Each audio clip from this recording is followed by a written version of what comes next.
adalah ada seorang ayah dan anak yang memiliki tunggangan keledai, melewati satu kaum, melewati satu masyarakat dengan menunggangi keledai yang mereka miliki. Dua-duanya, ayah dan anak menunggangi keledai tersebut lewat.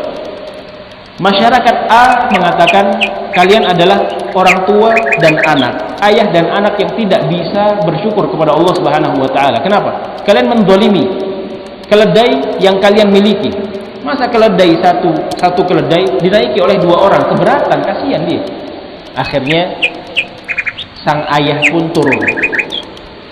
Selesai melewati kelompok masyarakat A tersebut, mereka masuk ke kampung masyarakat B. Ayahnya turun, anaknya yang berada di atas. Seketika itu masyarakat kota B tadi mengatakan, anak ini anak yang durhaka.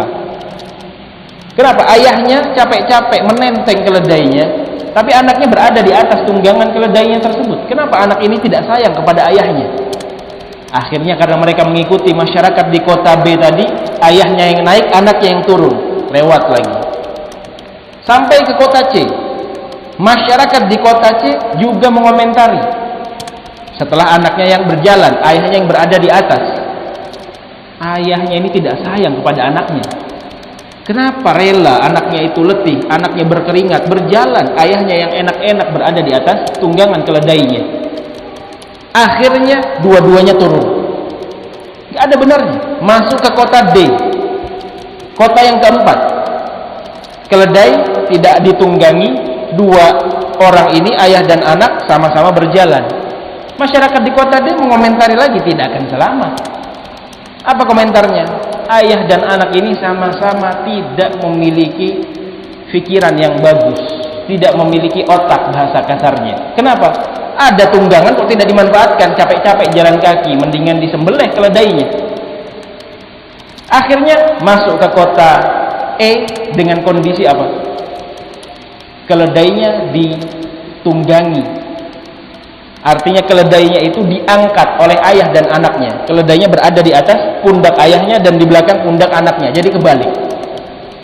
Pelajaran yang bisa kita ambil apa? Ikhwati fillah yara'akumullah. Ketika kita mengikuti terus ucapan si A, si B, si C, D, si Z, terus kita akan mendatangkan keridhaan manusia. Semuanya memiliki pola fikir yang berbeda.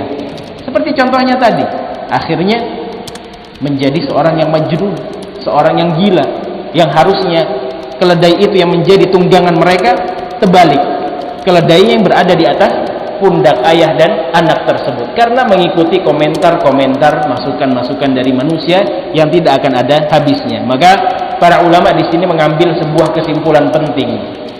Barang siapa yang mencari ridha manusia, maka dia tidak akan bisa menggapainya.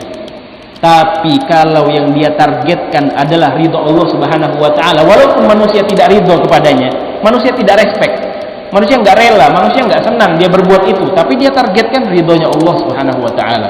Yang dia targetkan kecintaannya Allah Subhanahu wa taala. Yang dia targetkan surganya Allah Subhanahu wa taala. Yang dia targetkan adalah syafaat Nabi Muhammad sallallahu alaihi wasallam. Aman dia. Walaupun dia dihina oleh A, dihina oleh B, dihina oleh C, terserah. Yang kita targetkan adalah keridhaan dan kecintaan dari Allah Subhanahu wa taala dan Rasulnya sallallahu alaihi wa ala alihi wasallam. Demikianlah An-Nabi alaihi salatu wassalam mengajarkan kepada kita dari kisah hidupnya beliau sallallahu alaihi wa ala alihi wasallam.